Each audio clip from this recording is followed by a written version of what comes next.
Welcome back to the King of Hearts pod. Today, we're bringing on a guest who I think she was my first ever guest that I had on the podcast. I think that's true. So. Yeah. Michelle, welcome back. Thank you so much. You were the last person I did a public interview with before my life fell apart as well. Same, actually. My life fell apart quite quickly after our podcast episode. Oh no, I feel like we're bad luck for each other. No, we're good luck This for is each when other. we turn the page. Exactly. We're speeding up karma. Yeah. Yeah. And we have our controversial quote of this week, which I feel is very fitting for today's episode. God has removed you from a table where you used to sit in order to save you from a host that was serving you poison. Honestly, I need that screenshotted and kept on my background on my phone. Literally, you know, you sometimes think that bad things have happened to you and you're just like, oh, why has this happened to me? Like, I'm so sad this happened. Or like, this person cheated on me. Everything is happening to you in your favor. There's a reason why. Yeah. Because when one door closes, a better door opens, but we just don't know it yet. It's that thing of things don't happen to you, they happen for you. Everything happens for you. I'm such a believer. Like, I went through some real shit this year and I was like, why is this happening to me? And my life coach was like, it's happening for you. And one day you're going to realize why it's happening for you. You're going to help a lot of people. 100%. If you love me, let me fly away. Maybe I'll come back to you. Maybe I won't. So, Michelle, you came on the pod back in February? It was March, and then I got This engaged year. in April. Yeah. And then On a Saturday, and on the Sunday, I posted my partner who I'd kept a secret for 3 years. Like he was the private but not secret kind of. yeah, I did that as well with my ex. And I posted the engagement photo with his face in it. And an hour later, someone DM'd me and told me it was the classic "Hey girly," like Hey, message. girlie, just to let you know. Although it wasn't actually the classic one He's been because cheating on you. she didn't say it in the first message. Oh. So it was just, is your partner and his name. And because I'd had Right. messages like that, I was like, oh, it's one of his colleagues. Like, I could have Right. easily forgotten that DM. And then it was because I didn't reply. I saw it, it was up, and it was actually open on that DM, and I was about to reply, and I was talking to him about it, and I was like, who is this woman? Right, just to clear things up, Michelle was in a relationship for 3 years. She came on the pod. We discussed how you were in the healthiest relationship you've ever been in. Yeah. And how I said I was in the healthiest relationship I'd ever been in. And now we're back 7 months later, both broken up with. You got cheated on and mine tried to...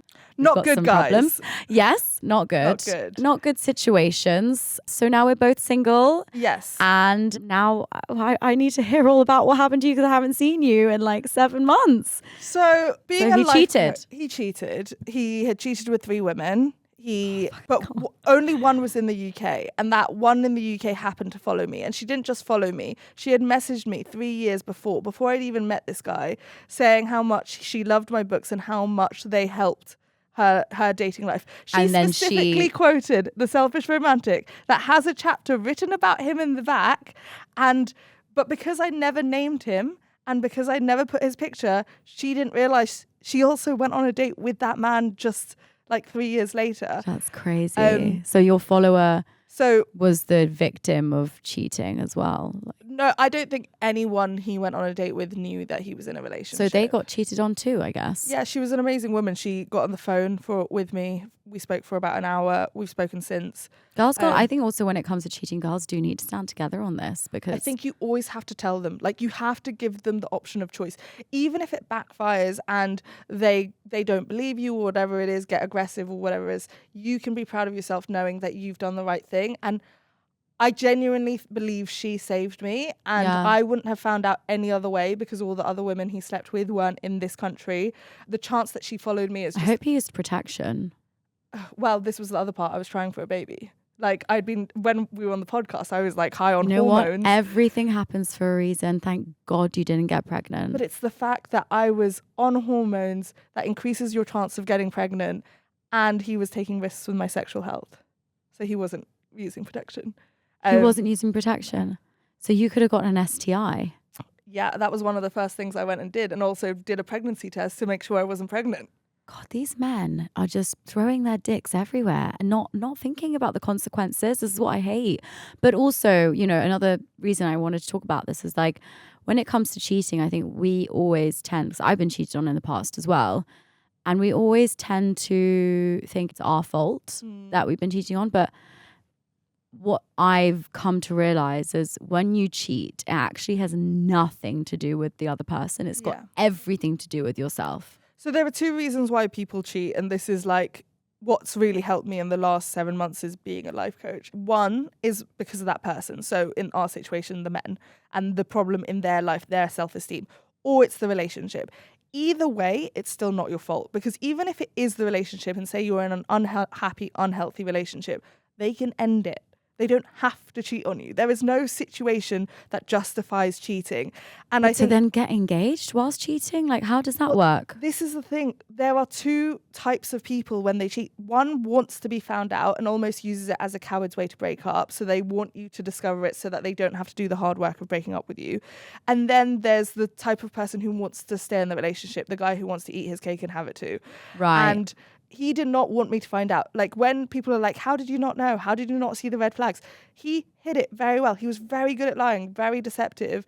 And if someone wants to deceive you, they will. It's not about how smart or stupid you are. It's not about being naive. If someone's going to cheat, they're going to do it. But also, if you're doing it in other countries, deleting all the evidence off your phone, what are the clues that I meant to know? Yeah. Like, there wasn't anything on his phone because he deleted it all. Can you not feel it with their energy, with their body? I had been most ill. I had been for the last 2 years. The day before I got engaged. Because your body is, I think, you know, my body is super sensitive. Like, so I did feel me getting more and more sick. The problem is I've had 15 surgeries in the past. And so anytime I went to a doctor and was like... it was the surgeries. Well, it's not even that, because I have a condition which is called hydrocephalus, which means you have too much water in your brain. I would say to them, I'm starting to get headaches every day. I don't understand. I had to take 4 painkillers to get out of bed the day before we got engaged. But because I have this condition where people with hydrocephalus generally have headaches weekly, if not daily, when I would go and be like, no, I've not had headaches in a decade. Why am I suddenly getting headaches again? They're like, when did you suddenly start getting headaches? When he moved in. So a year in, he moved in, and it was pretty much like to the day. Your body knows. This is the thing, ladies. Your people, body knows before your mind does. I told people, I told my life coach, I said, but it's weird. The only timing that aligns with it is when he moved in. And I was like, but it doesn't make sense. The fact that it wouldn't logically and rationally make sense, I was like, I don't know what's wrong with my relationship. But when he moved in, I started getting headaches. And every time I went to the neurosurgeon, they were suggesting brain surgery. I was having this conversation for 2 years. The day I got... A lot of it can be healed with just getting rid of a man from your life. It's your unconscious picks up 11 million bits of energy and your conscious brain can only process, I think it's like 50, 60,000. So there is so much your body is picking up on. And he was only cheating on me in the last 6 months. Lol. But I do think my body knew, because the moment I guess what was strange with my circumstances, I started dating quite quickly afterwards. Yeah. And everyone's like, how are you dating so soon? And it's because... Yeah, I remember seeing that when you guys broke up. Yeah, you were posting online how you were going on dates again, like immediately after. I had my health back. So I didn't have headaches for the first time in 2 years. And I had energy. And like, can you imagine how draining headaches are, that you're taking 4 painkillers to even get out of bed? That's crazy. And so I had energy for the first time in my life. And also the cheating part of it, I did want to, especially going from baby making to then being cheated on, I really wanted to... The same day as being engaged. Like... Well, I ended my pregnancy hormones like literally 3 days before. So I also was finally off the pregnancy hormones that were giving me a lot of health problems. Every time I was like, but it's strange, it aligns with the time he moved in. It also aligns with the fact that I got long COVID. I got COVID 6 times in our relationships, which is just an abnormal I think your body amount. just did not like him. No, and then also... Did you ever get like UTIs or bacterial infections or like yeast infections? I think all of it. But like for me, headaches are like always the first symptom. Because for me, I get really sensitive down there. Like if I have slept with someone or I'm in a relationship with someone that's not right for me, I will get yeast infections. I will get UTIs. I will get bacterial infections down there. Yeah. That's my body literally saying, But also, you know, in spirituality, that's irritation. Like it's the meaning for irritation. So someone getting under your skin, that's another thing. But I started dating because the fact that it was such a break of trust around... you were taking risks with my sexual health while I was putting my body through hell to be on these pregnancy hormones. There was a part of me that really wanted to reclaim my sexuality, because trying for a baby is not sexy. Trying for a baby is really mechanical. You're doing ovulation tests. It makes you feel crazy. I was crying when I got my period every month. Like, I thought I wouldn't be that woman who would be crazy about it, because I just thought I have enough experience. And I had enough experience. I wasn't in a rush to get pregnant. But there's something so weighted about like taking pregnancy tests that like after one period, I literally went, no, I want to throw everything at the wall. Like, I did ovulation tests. I was doing temperature checking, like all of it. I became that like person who was like, no, this journey is not healthy for me. If you put too much pressure on it, that's just doesn't happen when you put too much pressure on it. Well, I truly think there is an element of something was protecting me, because... Yeah, for sure. God was protecting you. Imagine if you gotten pregnant with him. But also... Can you imagine how many DMs I was getting on the day I got engaged? What are the chances that I saw that one DM? There was only one DM. I trust in the universe, honestly. I do really trust in God. And I think what happened to you is just an incredible lesson for you to now teach other women and help other women through going through the exact same thing who have been cheated on. But I think it's more like helping them realize that it's not their fault. You know what's the funniest thing? Infidelity was the one area of psychology I've never been interested in. I found it really boring. And I knew that because my favorite psychologist is Esther Perel, and her speciality topic is infidelity. And I used to always be like, oh, I wish she'd write a book on something else. I've heard of Esther Perel. She's amazing. You should look into her. And she talks about infidelity. And it's like her specialist subject. So she writes books on it too. There's an amazing book called State of Affairs. Okay, I need to read these. She's so smart in all areas. And so she has what is it about infidelity? Why do people cheat? So it's that two-pronged thing. It's either because you have self-esteem issues and you don't like yourself, and so you behave in line with the person you believe you are. So you think you're a bad person. Or I'll talk into the context of my ex. My ex believed he was a bad person. My ex believed he was never good enough for me. And so he then behaved that way, where it almost becomes like a protective mechanism. Manifested it. Well, it wasn't even manifesting it. It's more so that, like, if you think you're going to mess up, it's almost doing it first so that they can't leave you first. I was actually talking to a guy friend who's cheated, and he was saying, well, it was so that if she ever broke up with me, then at least I had something on, like, it's a protective thing. The main thing to understand around cheating is it's about a person who doesn't engage heavily in self-awareness or personal development. Because if you got scared in a relationship, you would talk to the other person about it. If you were interested in wanting to improve the relationship, they're not interested in that. And what if they don't want to improve the relationship and they just want to leave the relationship? That's another way people... But then again, it's down to bad communication, not wanting to actually talk to the person and say, hey, this isn't working for me, being too scared to have that conversation. So, but with those people, they leave clues everywhere. Like, they will leave bras out and lipstick stains on the collar, and that's the one that's more seen in the media. But I think you're right that, like, I was also not particularly a public figure before all of this. Like, I did things in public, but I had quite a private life. Like, no one ever really printed pictures of my private life previously. And I've definitely had the whirlwind of the last 6 months of learning what it's like to navigate the more public aspect of this. But I think I wanted to hide away. I didn't really want to address it. I'd never really talked about my private life in public anyway. And it's then hard. I talk about my private life all the time in public. It's not easy. But I think it's that thing of, I've always been quite boundaried with it because I've known the impact. I have enough friends in this industry that, like, I've known the impact on your relationships, which is why I was quite private until all of this blew up. And my main message for the last 6 months has been, the shame is not on you. If you feel shame, it belongs to them, because it is not your fault. It is not about how beautiful you are, how thin you are. It's got nothing to do with how you look. Nothing to do with how you look. And it's got nothing even to do with how you act. I mean, he said it himself. He was like, this has nothing to do with you. Like, I didn't cheat because of you. I cheated because of me.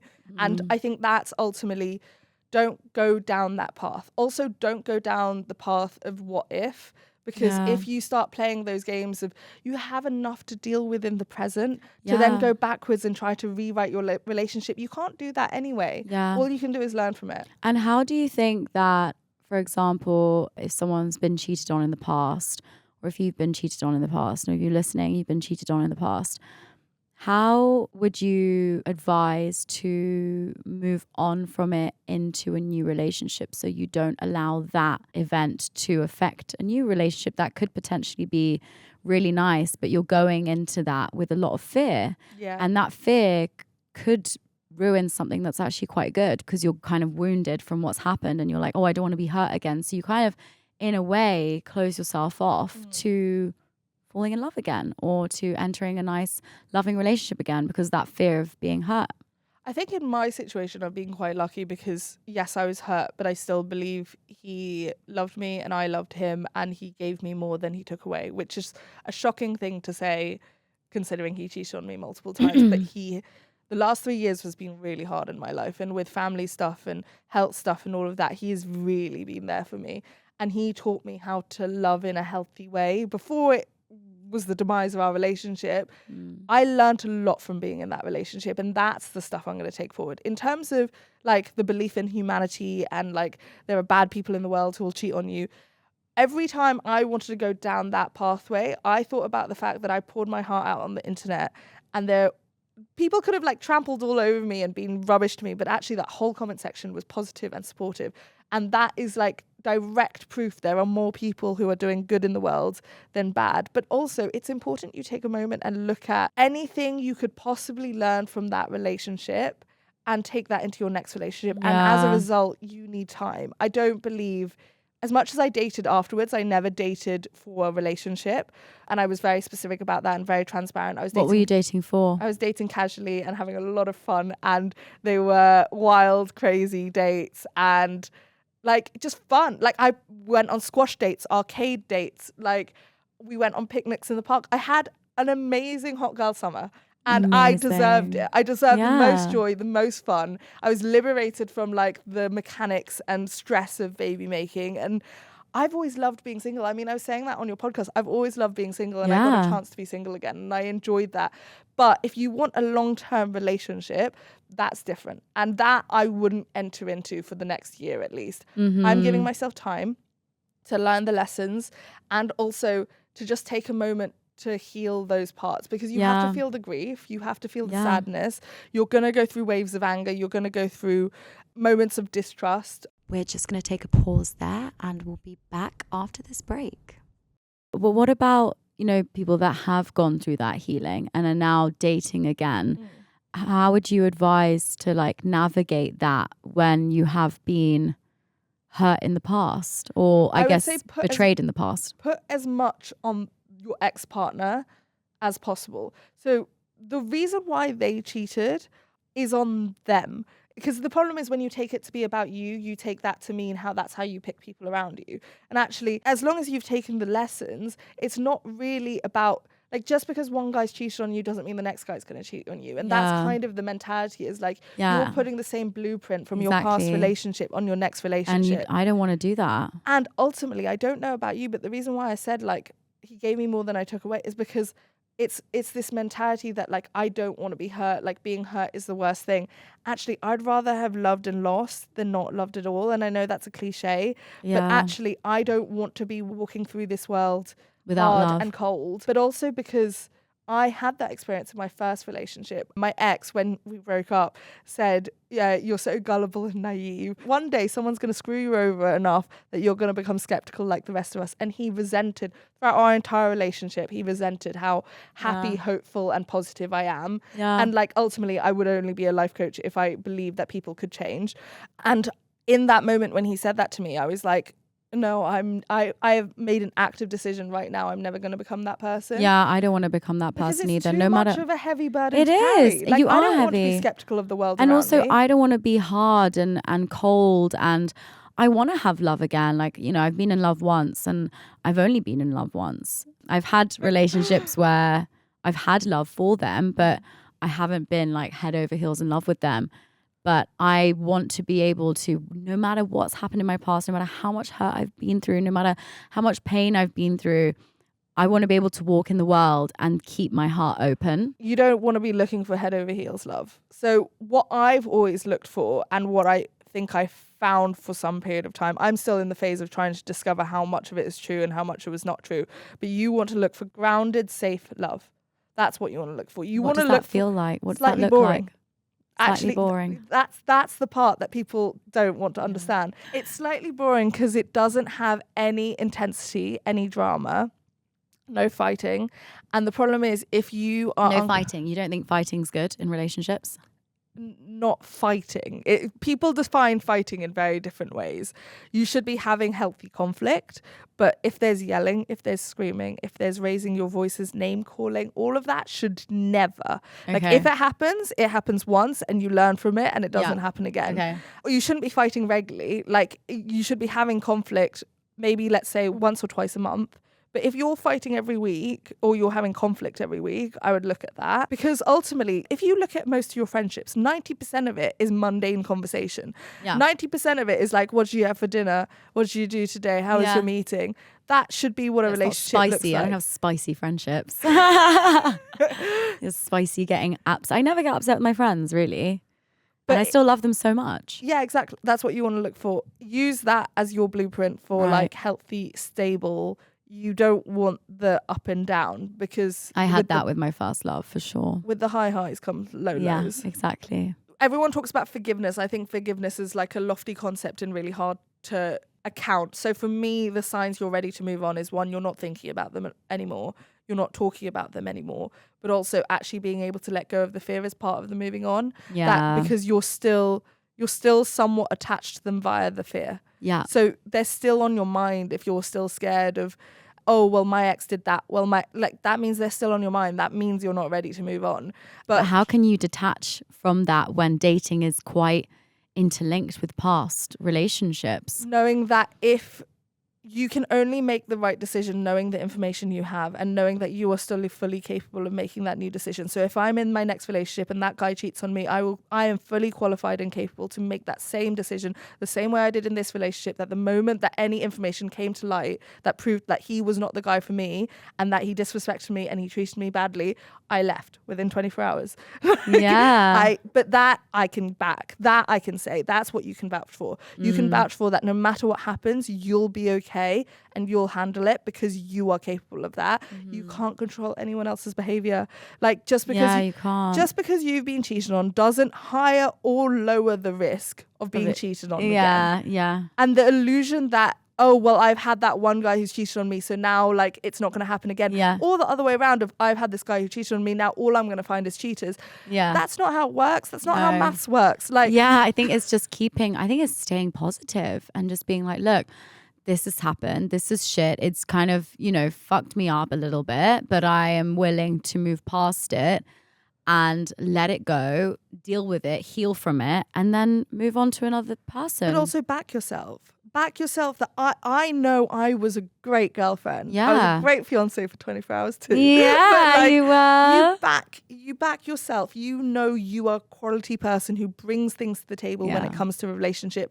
And if it all goes tits up, you can handle that too. But you cannot live your life trying to safeguard against people's potentially bad behavior. Like it happens and people are human and there are situations where you might stay and try to work it out. I wasn't in that situation. Yeah. And I think it's really important to also know that for people who've been cheated on, when you look to stay or you look to leave, don't base it on how much you love the person, because if you base it on how much you love the person, 90% of the time you'll stay. Instead, base it on will they do it again?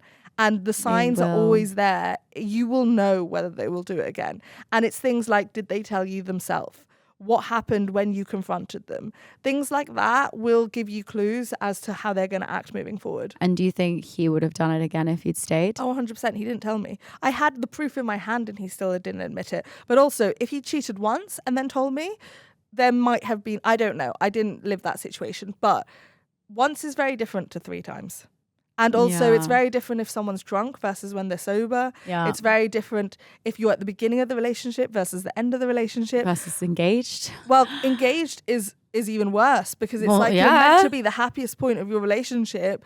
I thought I was. Yeah. Like I had it's crazy how you can be blindsided like that. How can you be... Oh, I have whiplash, yeah. Yeah, like how can you just be like, boom, slap in the face? Like that is crazy. Like, I didn't eat, I didn't sleep. I've been through some shit in my life. And I think what I'm realizing now is I went through betrayal trauma, which is a form of trauma. And betrayal trauma. yeah, and I actually learnt this morning that it takes 3 months for trauma to settle in.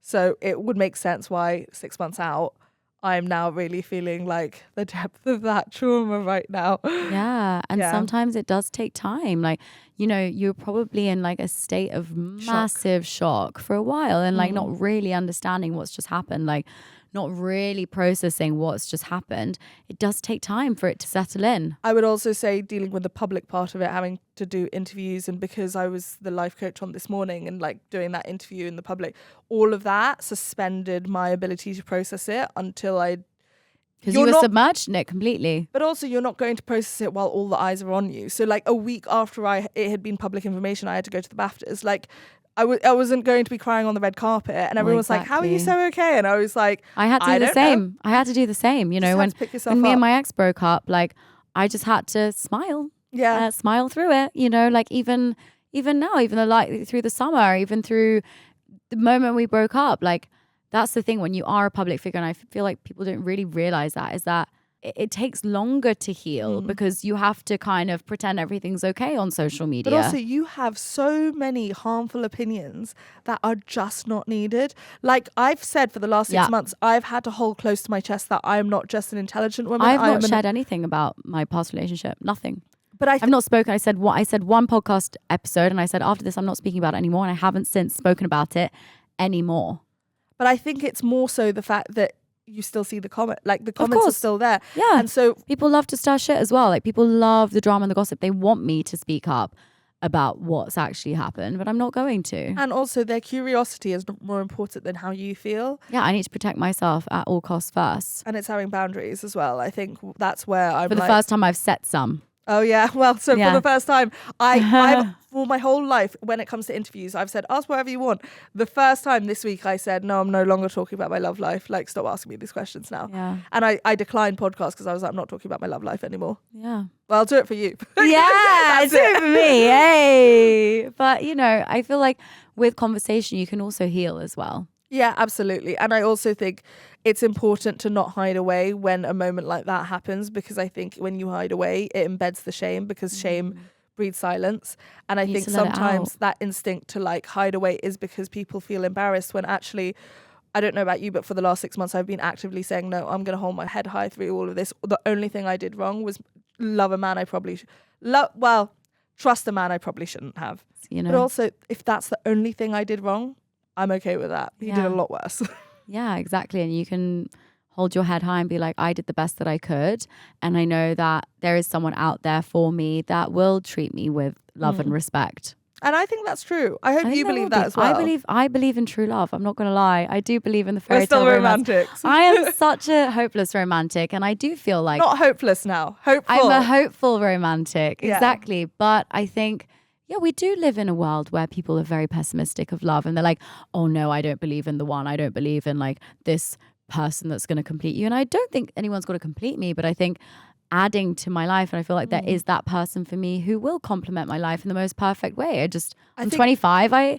I'm still... You have time. Exactly, I have time. I have time too. Everyone has time, even if you're 50 years old. And I think it's this, we have this really messed up messaging at the moment that you can like slather yourself in enough self-love that you don't need a romantic relationship, when actually our society has set us up so that we are so reliant on being coupled. But also community. It's community. It's human nature. Yeah. Like humans are designed to be sociable creatures. Yeah. And to want to loneliness actually, you know, especially with COVID, like loneliness breeds so much depression.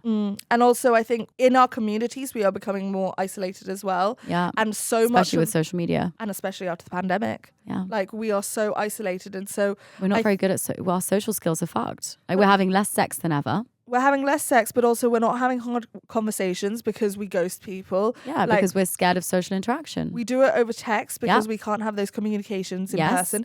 And then that affects your romantic relationships and your friendships as well. And it's all based on communication. Yeah. But anyway, we're going to wrap this up. I've had such a great conversation again with you. It was lovely to talk to you. Yeah. Well, Michelle's also got a pod. yeah, in all honesty, Yes. thanks to you. Yes, thanks to me. Because of me, you got the pod. But yeah, thanks so much for coming on. And if you are relating to everything that we're talking about, give the pod a like, a follow on YouTube, and share the podcast on socials if you really like this episode and you've been cheated on in the past, or maybe if you have cheated on the past and you relate to the cheater and being like, oh, actually, yeah, I do have some insecurity issues and I need to deal with that before maybe I enter another relationship. You know, I feel like the cheater and being cheated on, it's all a lot of self-work, a lot of therapy and a lot of healing, and just having and holding a space for those people as well is really important. So yeah, I hope you enjoyed this episode. Thank you so much again for coming on. Thanks for having me. And follow Michelle on socials, Michelle Elman, Instagram, TikTok, YouTube, everything. And we'll see you next week. Maybe Bye. I won't.